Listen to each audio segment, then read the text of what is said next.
Baie welkom by die voorlesing van die Afrikaanse Sabbatskoolles vir blindes en swaarsiendes.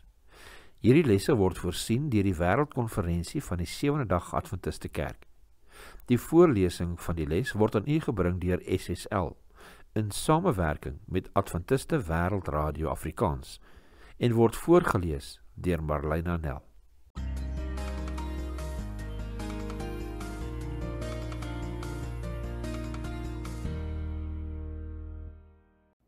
Dinsdag 16 Desember. Duidelike grense. Kom ons open met gebed. Liewe Vader, ons dank U en ons prys U vir nog 'n dag en nog 'n studie. Liewe Heer, laat U wil hierdeur uitgebeeld word. Ons vra dit in die naam van Jesus alleen. Amen. Die bejaarde Josua se toespraak het dieselfde strekking as die dinge wat Moses destyds aan die begin van hierdie Bybelboek aan sy jonger self gesê het in Josua 1 vers 7 en 8, dat die taak wat vir Israel voorlê nie militêr nie, maar hoofsaaklik geestelik van aard is. Dit gaan oor gehoorsaamheid aan God se geopenbaarde wil in die Torah. Waarom dink jy het Josua so sterk standpunt ingeneem betreffende Israel se betrekkinge met die buurnasies?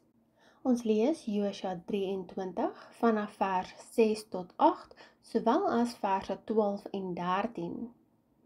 Maar julle moet baie vas bystaan om sorgvuldig te doen alles wat geskrywe staan in die wetboek van Moses, dat julle daar nie regs of links van afwyk nie, dat julle met hierdie nasies wat met julle saam oorgebly het nie meng nie.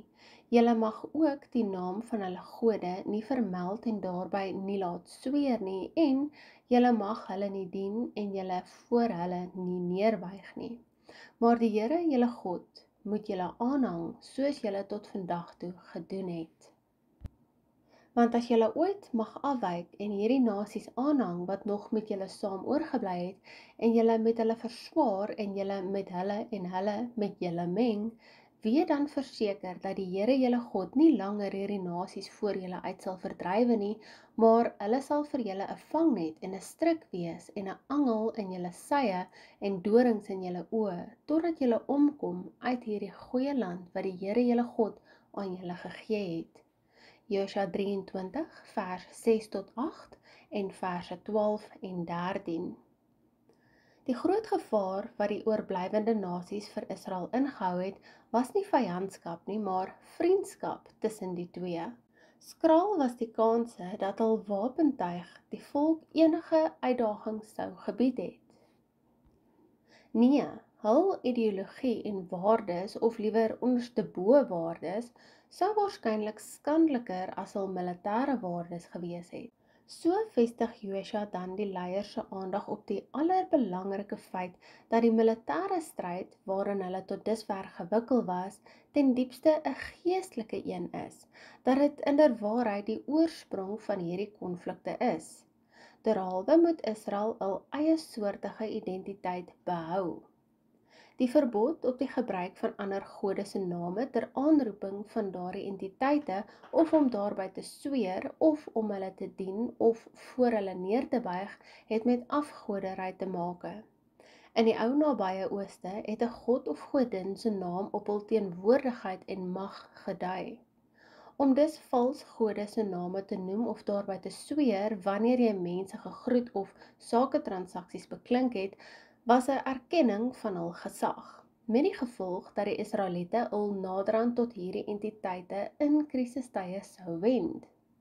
Ons lees Rigters 2 vers 1 tot 3, sowel as verse 11 tot 13. Toe trek die engel van die Here van Gilgal op na Bochum en sê: Ek het julle uit Egipte laat optrek en julle gebring in die land wat ek julle vaders met 'n eed beloof het en gesê, ek sal my verbond met julle in ewigheid nie verbreek nie, maar julle mag geen verbond met die inwoners van hierdie land maak nie. Hulle altare moet julle omgooi, maar julle het nie na my stem geluister nie. Wat het julle nou gedoen? So sê ek dan ook. Ek sal hulle nie voor julle uit verdrywe nie, sodat hulle vyande vir julle sal wees, en hulle gode 'n strik vir julle. En die kinders van Israel het gedoen wat verkeerd was in die oë van die Here. Hulle het die Baals gedien en die Here, die God van hulle vaders, verlaat wat hulle uit Egipte land gelei het, en hulle het agter ander gode aangeloop, van die gode van die volke wat rondom hulle was, en hulle daarvoor neergebuig en die Here geterg.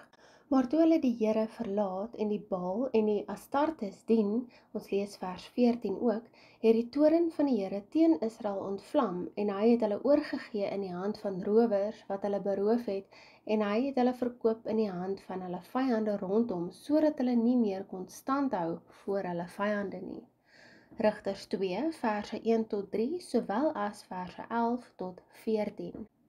Die gevaar van ondertrouery met die oorblywende Kanaaniete was dat dit tot 'n verlies aan geestelike reinheid by die volk sou lei. Hiermee het Josua nie ten doel gehad om etniese of rassesuiwerheid te bevorder nie. Nee, dit was bloot 'n poging om afgoderry te vermy wat Israel se geestelike ondergang sou beteken het. Wat later met Salomo gebeur het, is 'n besonder dramatiese voorbeeld van die hartseer gevolge wat ondertrouery ingehou het. 1 Konings 3 vers 1 lees, en Salomo het hom verswaar met Farao, die koning van Egipte. Hy het naamlik die dogter van Farao geneem en haar in die stad van Dawid ingebring, totdat hy met die bou van sy huis en die huis van die Here en die muur van Jerusalem rondom klaar sou wees. Ons lees ook 1 Konings 11 vers 1 tot 8. En koning Salomo het baie uitlandse vroue lief gehad, en wel behalwe vir die dogter van Farao, Moabitiese, Ammonitiese, Edomitiese, Sidonitiese, Jetitiese, uit die nasies waarvan die Here aan die kinders van Israel gesê het, julle mag nie met hulle meng nie, en hulle mag nie met julle meng nie. Hulle sal voorwaar julle hart verlei agter hulle gode aan. Salomo het hulle met liefde aangehang, en hy het 700 vroue, vorstinne gehad, en 300 byvroue, sodat sy vroue sy hart verlei het. En in die tyd van Salomo se ouderdom het sy vroue sy hart verlei agter ander gode aan, sodat sy hart nie volkome met die Here sy God was, soos die hart van sy vader Dawid nie. En Salomo het agter Astarte, die godin van die Sidoneërs, en agter Milkom, die verfoeisel van die Ammoniete, aangeloop. So het Salomo dan gedoen wat verkeerd was in die oë van die Here, en nie volgehou om die Here te volg soos sy vader Dawid nie. Toe het Salomo 'n hoogte gebou op die berg wat oostlik van Jerusalem lê, vir Kamos, die verfoeisel van die Moabiete, en vir Moloch, die verfoeisel van die kinders van Ammon. En so het hy gedoen vir al sy uitlandse vroue wat rook laat opgaan het en geoffer het aan hul gode. 1 Konings 11 vers 1 tot 8. In die Nuwe Testament word Christene pertinent teen huwelike met nie-gelowiges gewaarsku. 2 Korintiërs 6 vers 14 sê, moenie in dieselfde juk trek saam met ongelowiges nie, want watter deelgenootskap het die geregtigheid met die ongeregtigheid, en watter gemeenskap het die lig met die duisternis? In die geval waar gelowiges wat reeds voor hul bekering met nie-Christene getroud is, beveel Paulus egter nie egskeiding aan nie.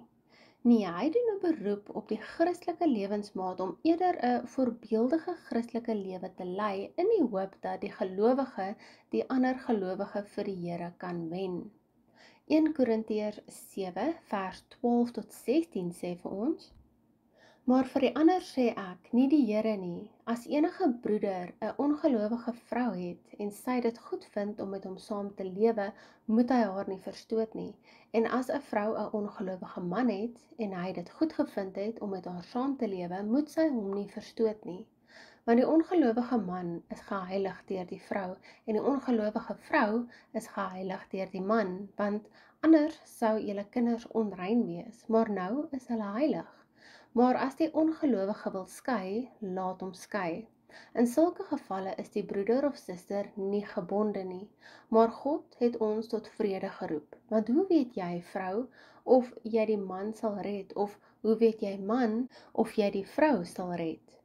1 Korintiërs 7 vers 12 tot 16. Josua se waarskuwing teen die gevare van skadelike interpersoonlike kontak laat mens wonder oor die tipe interaksie wat Christene veronderstel is om in die wêreld daar buite te hê. Hoe bly die gelowige op 'n goeie voet met ander sonder om dit te verwêrelds?